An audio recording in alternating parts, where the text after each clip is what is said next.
साल 1923 में जर्मन सरकार को गिराने के एक असफल प्रयास के बाद साल 1933 में अडोल्फ हिटलर जर्मनी के नेता बने और उसके बाद 1 सितंबर 1939 को हिटलर ने पोलैंड पर आक्रमण किया, जिससे द्वितीय विश्व युद्ध की शुरुआत हुई। लेकिन इस विश्व युद्ध में हुई गोलाबारी में जो हिटलर का सबसे करीबी बच गया था, उसने दुनिया को अलविदा कह दिया। 84 साल की अपनी जिंदगी जीने के बाद हिटलर के पालतू घड़ियाल सैटर्न ने अपने प्राण त्याग दिए, जो कि दूसरे विश्व युद्ध की बमबारी से बचने के बाद फिर रूस के मॉस्को जू में अपनी जिंदगी बिता रहा था। कहा जाता है कि सैटर्न हिटलर का पालतू था, लेकिन इसके सबूत नहीं है।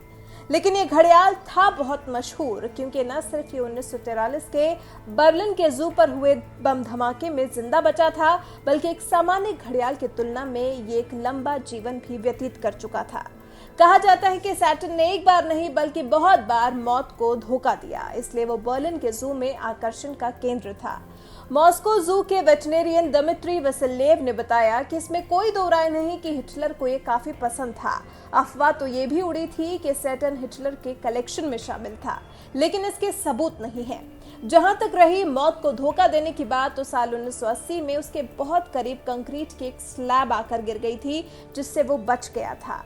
उसके बाद उसको एक विजिटर ने पत्थर मारा था, जिसके बाद वो महीनों घायल रहा था, लेकिन वो बच गया। गुस्से में 2 बार खाना पीना भी छोड़ चुका था, फिर भी सैटर्न बच गया। कहा जाता है कि सैटर्न का जन्म मिसिसिपी के जंगलों में साल 1936 में हुआ था। साल 1943 में बम धमाका हुआ, जिसके बाद वो 3 साल तक गायब रहा और फिर ब्रिटिश सैनिकों को मिल गया। 3 साल तक वहां रहने के बाद वो कहाँ था नहीं पता, लेकिन कहा जाता है कि वो बेसमेंट, अंधेरे कोनों और सीवेज में छिपा रहता था।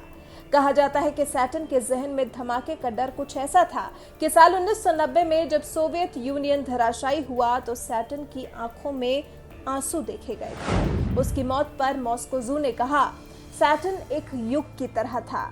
वो जंग में जीत के बाद आया था, अपनी 75वीं सालगिरह भी देख कर गया है। हम में से कई लोगों ने उसे तब देखा था जब हम बच्चे थे।